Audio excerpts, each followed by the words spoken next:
السلام عليكم. بخصوص جدولي اللي أنا هسه شخصيًا قاعد أمشي عليه. آه، بداية الأسبوع يوم السبت. يوم السبت عبارة عن بس دراسة زائد تمرين. فالسبت كله أدرس وأتمرن. أحد واثنين بس دراسة، اثنين همين أتمرن. ويوم الثلاثاء أربعاء خميس نص دراسة نص شغل.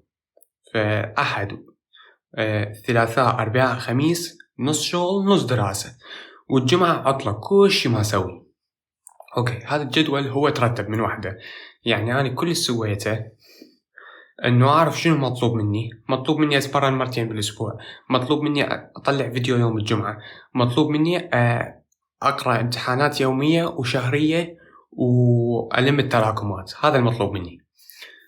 قسمته ورتبته وطلع وياي هيجي جدول، طبعا بدون ما قسم، هو من وحده. يعني أني اليوم عندي شغل اشتغلت، اليوم صار هيجي، شفت التمرين إنه يوم السبت أحسن من يوم الأحد وإلى آخره هيج، فترتب جدولي هيج.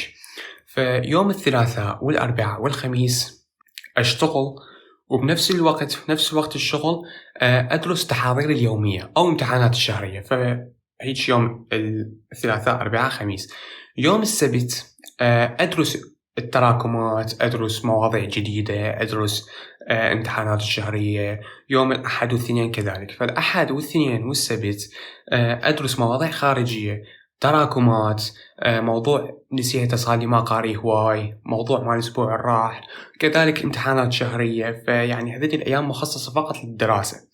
ويوم الثلاثاء أربعاء خميس لا، بما أنه عندي شغل فأول شي ما أقدر أتمرن، فالتمرين صار يوم الاثنين والسبت. ثاني شي بوجود الشغل فما راح أقدر أدرس غير إنه أركز على تحاضير اليوم وتحاضير باكر. كذلك إذا عندي امتحان شهري يعني يوم الثلاثاء أو الخميس أقرأ. فبالتالي بهيجي جدول تنظمت حياتي بدون ما أسوي جدول أصلا. هو يعني بمجرد ما أنه أعرف عندي هيش لازم يسوي، هيش أسوي هيش أسوي، هنا تقسما وطلعنا على هذا الجدول. تقريبا صار لي أسبوعين من مكتشف إنه أنا هيك قاعد أمشي، يعني كل أسبوع قاعد يتكرر. سبت أدرس، أحد هيك يسوي، ثلاثاء أربعاء أشتغل، الجمعة ما أسوي أي شيء. فائدة الجمعة إنه ما أسوي أي شيء، لا أدرس ولا أشتغل، بس كل اللي أسويه أنشر فيديو، كل شيء ما أسوي وأجاوب يعني أشوف تعليقاتكم. فهاي الفائدة اعطتني إنه قمت يوم السبت رح أقدر أدرس أكثر وأبدأ أسبوعي بنشاط أكثر. كنت ما أخذ جمعة كنت أقرأ يعني تقريبا ساعة ساعتين. بنهاية الأسبوع يوم الخميس يعني يصير يوم من أسوأ أيام حياتي. ليش؟ لأن حالتي النفسية قاعد تصير سيئة، قاعد يعني أميل، تصير النفسية تتعب.